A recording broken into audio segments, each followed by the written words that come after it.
بتخش مخازن ولا حد بيشوفها. كانت غرفة معمولة في جاردن سيتي، مفتاحها الوحيد مع السيدة هدى عوض الله. بتيجي هدايا فيها ألماظ وفيها ذهب وفيها حاجات باهظة الثمن، ودي بتتحط محدش يعلم عنها حاجة غير الأربعة دول فقط.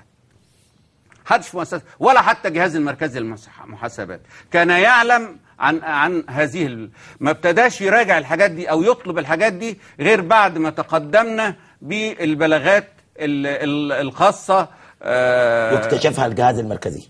راح وشاف. أيوة. الجهاز المركزي بقى قال ايه؟ ان هناك 39 مليون جنيه تم الاستيلاء عليها من خلال بند الهدايا. هقرا لحضراتكم الجهاز المركزي قال ايه. اتفضل. وده على يا ريت يجيبونا على الشاشه. معانا على الشاشه، معانا على الشاشه. يا ريت وانت بتقرا معانا على الشاشه. سحب بضائع في الفقره ج اللي هي الفقره الاخرانيه.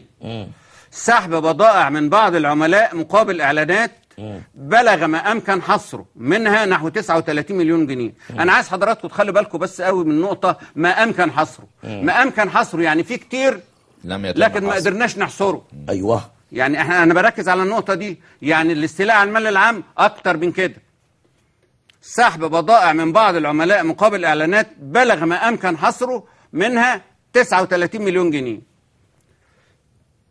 وكاتبين برضو بين القوسين يتم تحميل قيمة الخطابات الصادرة للعملاء على مصروفات الدعاية مباشرة دون توسيط حساب وسيط بأسماء مستلم الخطابات لإحكام الرقابة عليها من حيث استلامها الفعلي من العملاء، وجميعها معتمدة من السيدة مدير عام الحسابات المركزية للإعلانات السابقة.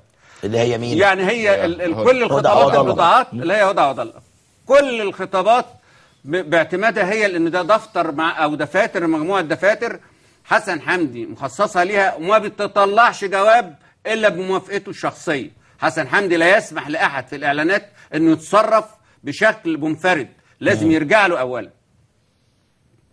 كده وصلت النقطه دي من الجهاز المركزي. انا عايز اشوف بس كمان. هقول لحضرتك. اتفضل. هقول لحضرتك.